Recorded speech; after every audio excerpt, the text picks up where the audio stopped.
Right now at 6, a KGW investigation revealing the dangerous reality of riding e-scooters. I would have never got on one had I thought I was going to bust my head open. Plus, the move Portland just made to hold ICE accountable and whether it has any teeth. Then, I just stayed inside the trailer. I didn't get out. The questions tonight after the city towed a trailer with a woman who lives there still inside. And later, how a Portland teenager stacked up against the world's best snowboarders as we meet the local kids who cheered him on. Him just being there is enough for me, and I hope that he knows that he's got all of Cedar Mill behind him on this one. But first, that KGW investigation into the dangers of electric scooters with serious injuries in Portland climbing and authorities admitting they aren't enforcing helmet laws. Let's get right to investigator reporter Kyle Laboshi warning some viewers might find some of the details here, particularly when it comes to one scooter crash, difficult to hear. Kyle? Well, if you've walked or driven around Portland, you've probably seen them. E-scooters. Last year, the city celebrated a record number of rides, more than 1.5 million trips. It's an impressive number, yes, but there's also data that the city isn't talking about. Serious injuries and deaths. Yep. What's the address of the emergency? We have a Lime scooter on the corner of Harvey Milk and 10th Street. Do you know this person, or are you just passing by?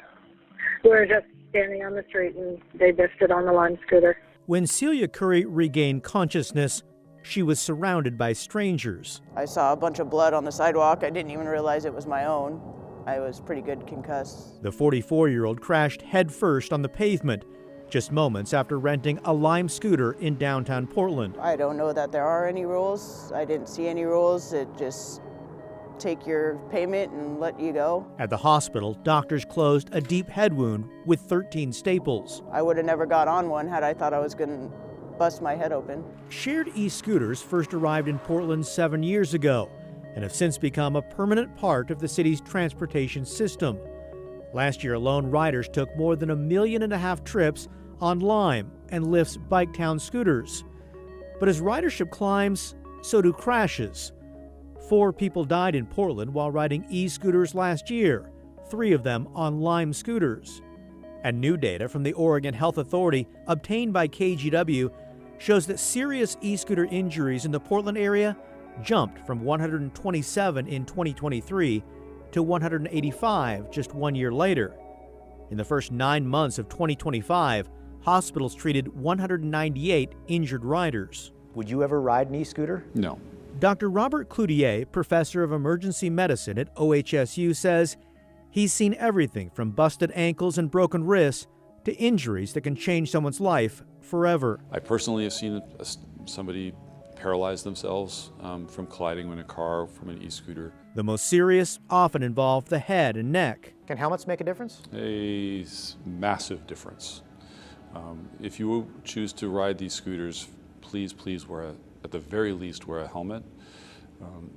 Helmets are life-saving. They're not just injury prevention, they can be life-saving. Oregon law requires people riding e-scooters to wear a helmet, but most do not. KGW conducted a non-scientific count and found that out of 100 shared e-scooter riders in Portland, only 2 wore helmets. Why do you think so few people wear helmets? Well, we have to survey the users really to know better. Dylan Rivera is a spokesperson for the Portland Bureau of Transportation, which contracts with Lime and Lyft to operate the city's e-scooter program.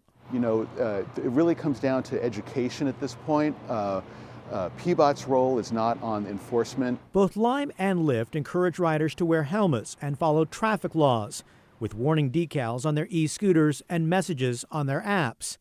In a statement, Lime wrote, "Safety is foundational to our service and is critical to our success in Portland."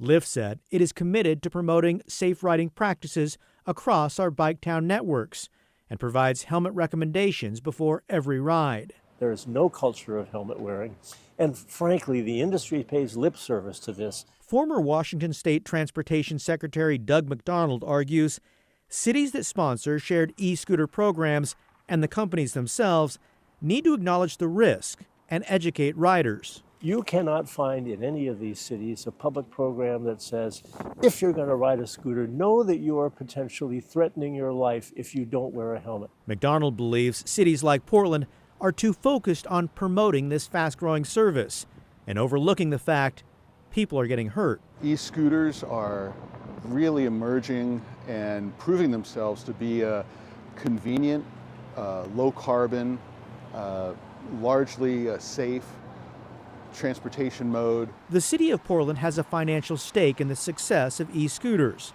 It makes money from every ride. Public records show last year, the city collected nearly $750,000 from fees charged to Lime and Lyft, and the companies profit from the pay-as-you-go rides. These people are making a lot of money. They're promoting this as a fun thing to do, and they're not serious about educating people about risk. Months after her crash, Celia Curry still experiences symptoms. There are headaches and a lingering fog. I think I kind of feel like I'm still concussed a little. A reminder of the risk she never fully understood. I know I won't be hopping on those scooters again. Wow, so crazy to see that out of all the people riding scooters, only two were wearing helmets. Okay, so what will it take, you think, for people to actually start wearing helmets? That's the big question for everyone. You know, you think about it, you talk to people who use these e-scooters, a big part of it is convenience. They just want to hop on one and go. And it's easy. They're on street corners everywhere and sidewalks and available to folks. But transportation safety experts say we've got to change the culture. We've got to make people think about the safety part of it and wear a helmet. That comes down to public safety campaigns and education. Yeah. You think about how we've changed things over the years with, say, seat belts, driving while texting, or wearing helmets even on a bicycle. Yeah. We've changed that over the years through public education, and they feel like that's what it's going to take here. I mean, and some people may have to get used to carrying it around. While we certainly don't want to blame the victim here, some people could choose to ignore the guidance and unfortunately here suffer the consequences too. Appreciate it, Kyle. Great reporting. Okay, let's take a step outside now on this Friday evening, looking from our Wells Fargo Skycam. Kind of damp out there and about 46 degrees in downtown. So, Celine Stevens, it sounds like we might catch a break at some point this weekend. Yeah, definitely. You know, tomorrow won't be that bad. The bulk of the rain is going to be tonight, which is what we've been seeing since around 2 p.m.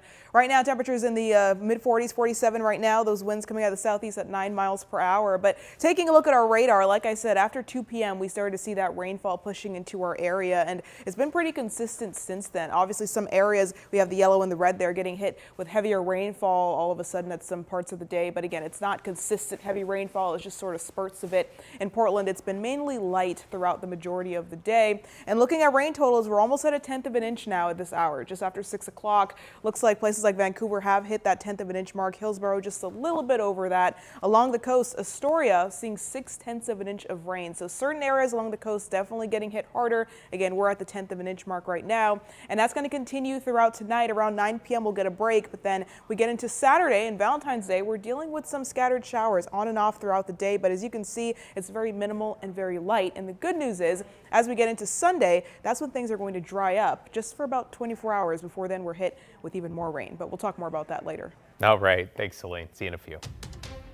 Developing tonight, a St. Helens teenager who police say plotted to kill ICE agents pleaded not guilty today. Let's bring in Jake Holter live at the Columbia County Courthouse, where the 18-year-old appeared to face those charges that include domestic terrorism. Jake? David and Christine, Raiden Coleman was arraigned today on 2 new charges. The DA says he intended to cause widespread injury or death. A warning, the details in this case are graphic. 18-year-old Raiden Tanner Coleman appearing in Columbia County Court by video Friday. Do you see your true and legal name? Yes. Last month, the mother of one of Coleman's roommates alerted police after Coleman allegedly said he was going to bring, quote, severed ICE agent heads to a native reservation to recruit them in his cause. His roommates were also concerned he had a plan to bomb ICE. This is an incredibly serious case. It's 15 felonies. It's the first case, I believe, charged in Oregon under the domestic terrorism statute. Another person familiar with Coleman said his behavior started escalating around the time ICE agents shot 2 people in Portland. Court documents say Coleman sent a message that reads in part, quote, I'm going to get my hands on a firearm and I will actively kill any ICE agents I see killing or kidnapping civilians. On February 4th, police arrested Coleman at Avamere Assisted Living where he works. They say they also found glass bottles and surveillance equipment in his car. Police claim Coleman admitted a rifle he had ordered along with Molotov cocktails and camouflage clothing were all for harming ICE. A hatchet was obtained for the stated purpose of decapitating agents. There was an AR-15 that was purchased and had not yet arrived, but arrived the same day as the arrest. Police say Coleman also admitted to having a manifesto on his computer, but said the comment about cutting agents' heads off was said out of anger and he did not intend to do it. Mr. Coleman is an 18-year-old kid. He does not have a criminal record. Currently, or until he was arrested, he was a caregiver. Homeland Security Assistant Secretary Tricia McLaughlin wrote in part, quote, "Sanctuary politicians comparing ICE day in and day out to the Nazi Gestapo, the secret police, and slave patrols has real-world consequences." DHS says it's launching an investigation of its own into Coleman. A judge Friday denied his request for release. But I don't have all of the pieces of the puzzle yet. I'm still missing a couple of them. So at this point, I'm denying the motion to release. And though the judge did deny Coleman's immediate release, he did reduce his bail from $400,000 to $300,000. His trial is set to begin on March 31st. David and Christine? Jake Coulter in St. Helens tonight. Thank you, Jake. Well, speaking of ICE, the city of Portland is now threatening to find the owner of the building housing the ICE facility who has been renting it out to the federal government. Today, the city's Permitting and Development Department upheld a zoning violation issued back in September for holding detainees for more than 12 hours and for boarding windows on the ground floor. The building's owner has until March 16th to correct the violations or face fines of $934 a month. We've reached out to the building's owner. We have not yet heard back. Stay with KGW for continuing coverage when it comes to ICE, immigration enforcement, and the partial government shutdown that's set to begin in just a few hours. Look for the latest on air at KGW.com and on our free TV streaming app, KGW+.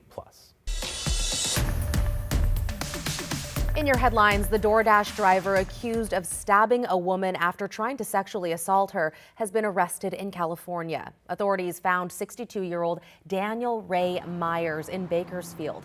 He's accused of attacking a woman while the two were making deliveries in West Salem Tuesday. Investigators say Myers drove to a secluded area, made unwanted advances, then stabbed her multiple times and tried to keep her from escaping. She was eventually able to get away and has since been released from the hospital. Well, take a look at this. In Tigard, police have arrested a man they say drove right into a home. Nearly the entire pickup ended up inside the front corner of the house. No one in the home was hurt, but firefighters had to pull out the driver and passenger. Both suffered minor injuries. This was overnight near Southwest Shoals Ferry and Roy Rogers. Authorities saying the driver was speeding down Shoals Ferry when he went off the road, hit a dirt mound, launched into the air over a brick wall, and right into the home. We'll hear from the owner of the house coming up on KGW News at 7. Multnomah County Animal Services is pausing all dog intakes and adoptions because of a deadly outbreak of a canine respiratory illness. It's a contagious bacterial infection that causes often fatal rapid onset of pneumonia in dogs. 2 dogs have died with a 3rd suspected case. The shelter is working with the state to contain it. Now, if your pet was lost and taken to a Multnomah County Animal Services facility, you can still pick it up, but they recommend you take them to a vet.